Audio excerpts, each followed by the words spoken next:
Hi viewers, in this class we are going to discuss the transgenesis and the methods of transgenesis. Under this, we will see the introduction to the topic and methods of transgenesis like microinjection method, embryonic stem cell method, retroviral method, nuclear transfer method, and the sperm mediated gene transfer. Let us start with the introductory part. Transgenesis is the process in which introduction of foreign desired DNA into the genome of an organism to create and maintain a stable heritable character. The foreign gene which is introduced is called as a transgene. The animal into which the transgene is incorporated is called as a transgenic animal. The transgenic animals are also called as the genetically modified organisms. And usually transgenesis is done in the zygote.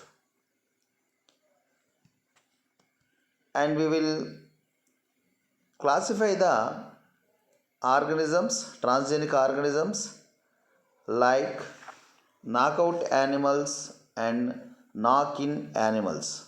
Knockout animals and the knock-in animals. Let us define the knockout animals and the knock-in animals. Knockout animals, the animals produced by replacing the endogenous, that is self-functional gene with mutated non-functional gene, they are called as the knockout animals. Whereas knock-in animals, the transgenic animals having foreign functional gene incorporated to the genome by targeted insertion are termed as the knock-in animals. They are the knock-in animals. Coming to the different methods of transgenesis, there are microinjection method, embryonic stem cell method, retroviral method, nuclear transfer method, and the microinjection method. Let us start with the microinjection method. Microinjection method is used very commonly in mice for production of transgenic mice. In this method, the desired gene to be introduced into the host is isolated and transferred through a microinjection needle with a holding pipette. Now the gene is introduced into zygote of host animal. It involves few steps like superovulation, mating, microinjection, and the implantation. Let us discuss one by one. Superovulation. The mouse or any other experimental animal is subjected to superovulation.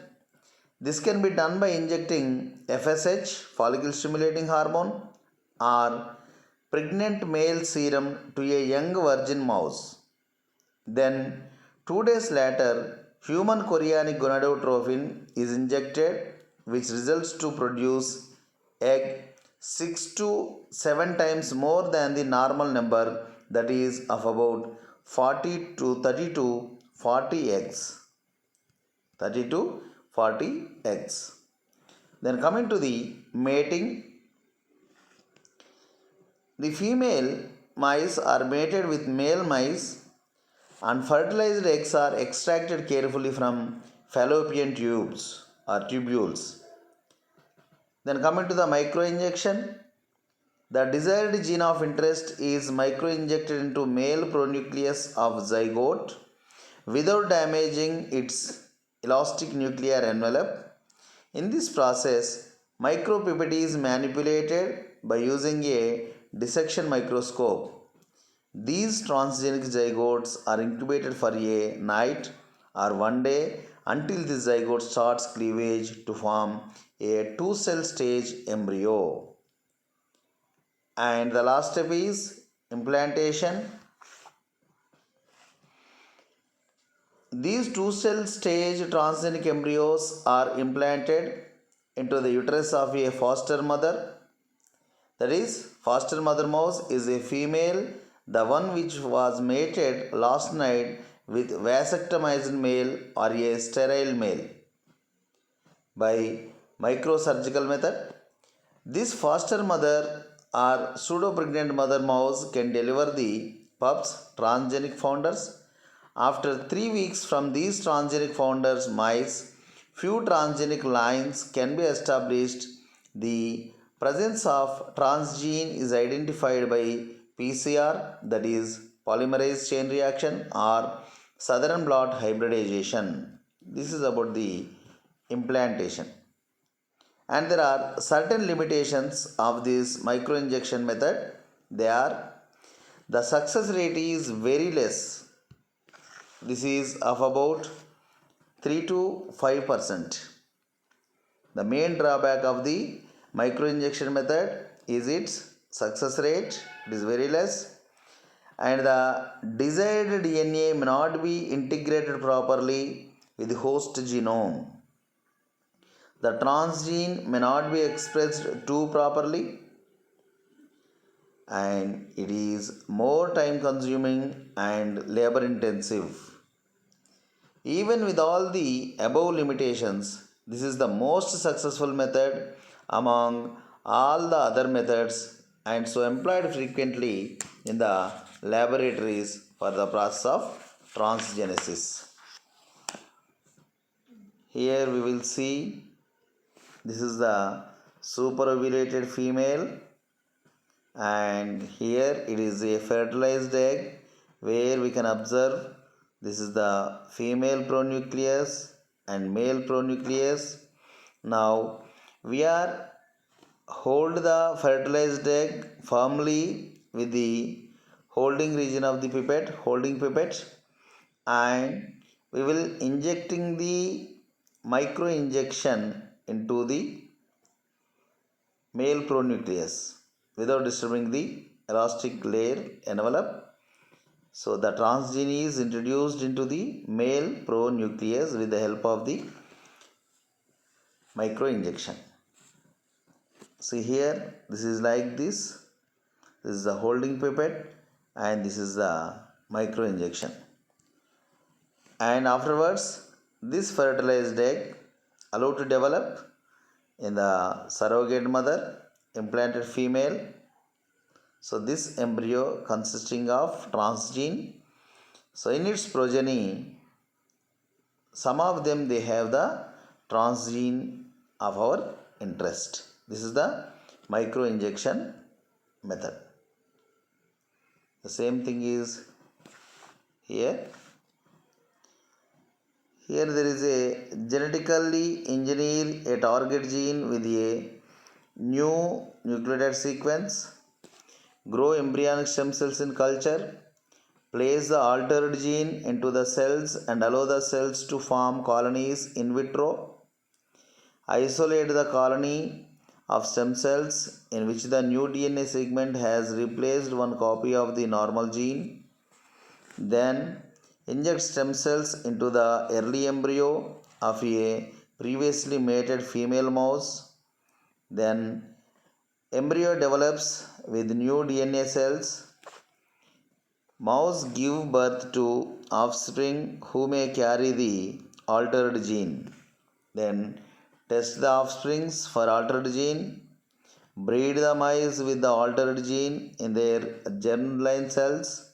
And finally, transgenic knockout mouse has one copy of a target gene replaced by the altered gene in the germline. So like this we will get the transgenic animals, transgenic mice.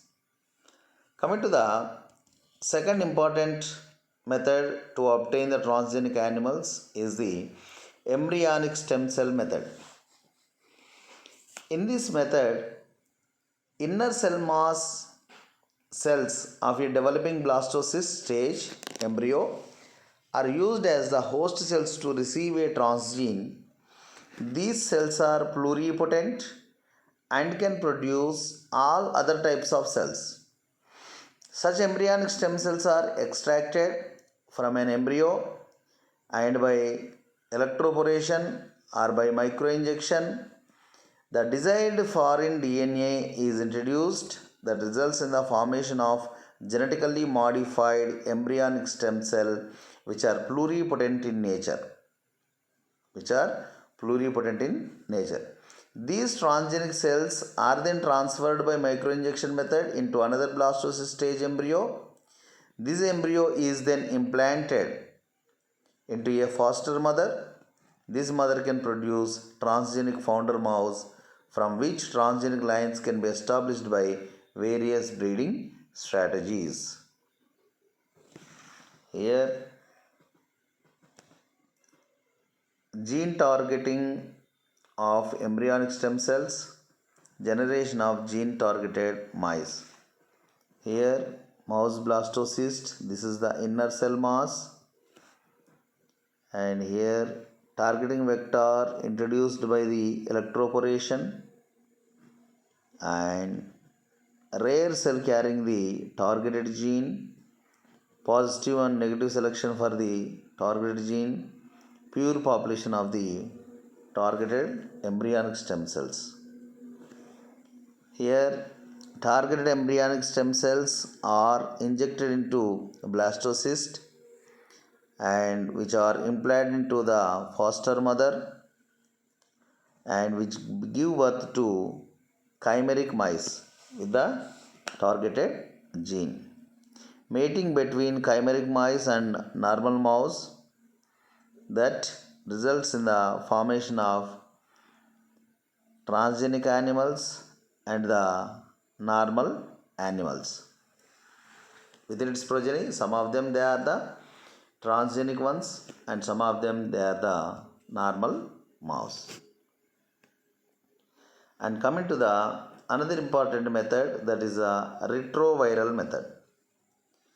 Retrovirus is a virus that has RNA as genetic material and replicate inside the host cell using a reverse transcriptase enzyme. Retrovirus are commonly used as a vector to transfer the genetic material into the host cell because of its high efficiency to transfer RNA to the host.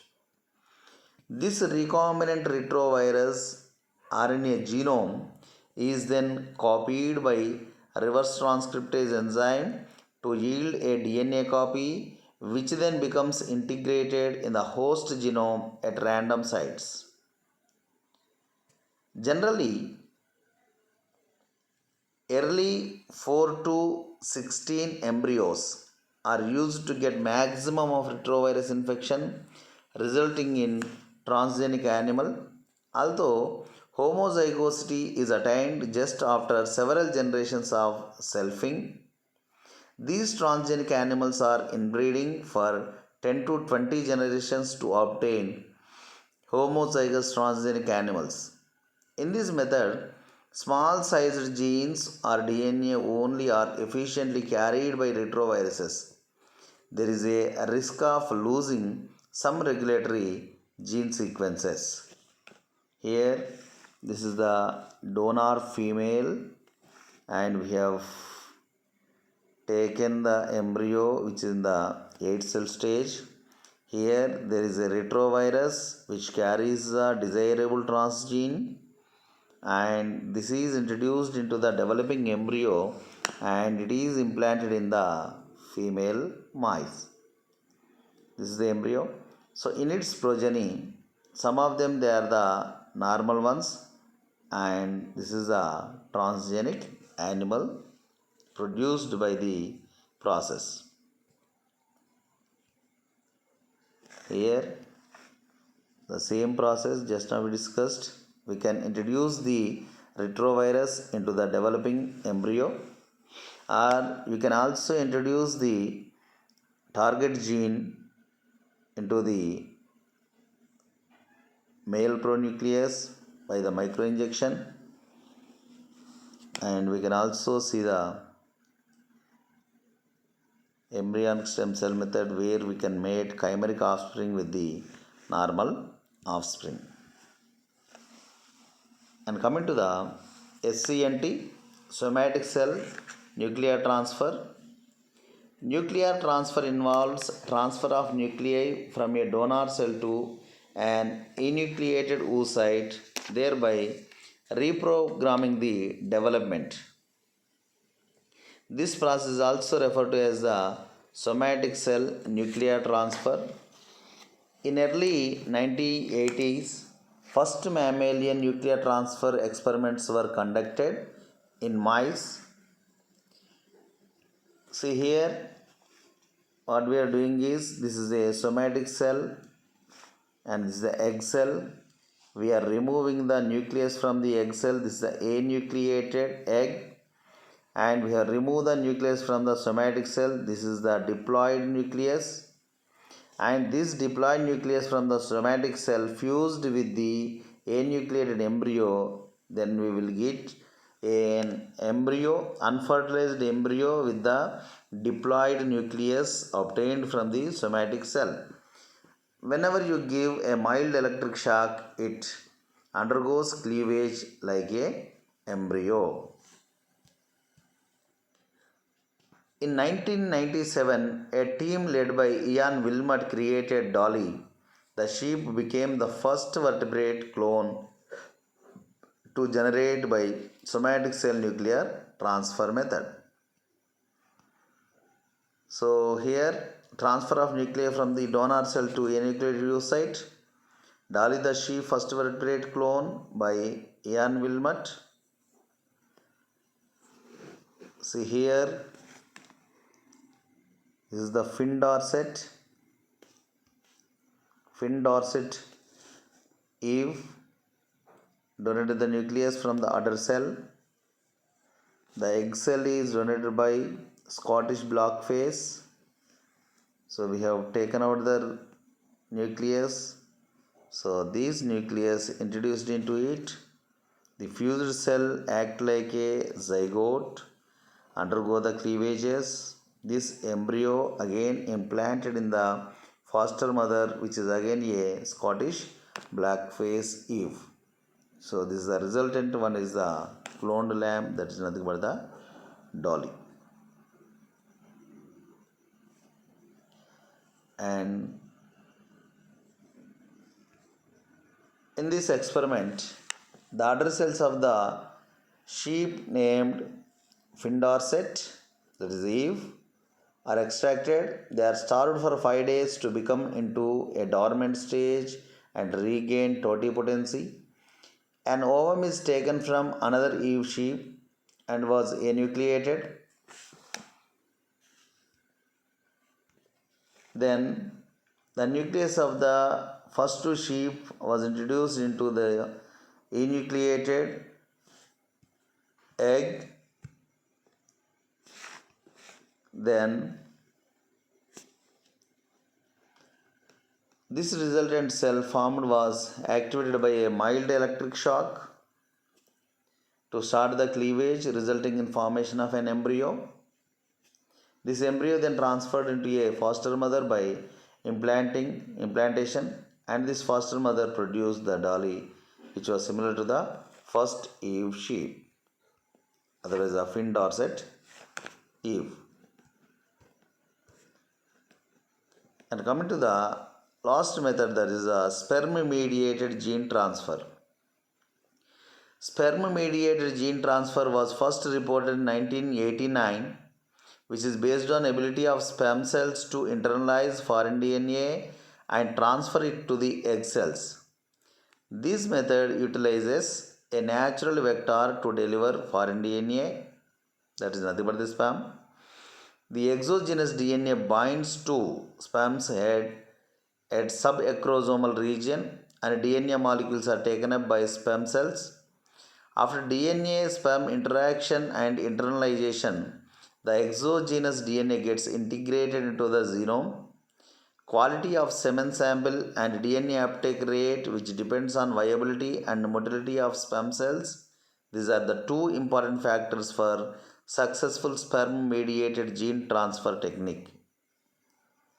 And there are certain limitations in this. Sperm cells take up any DNA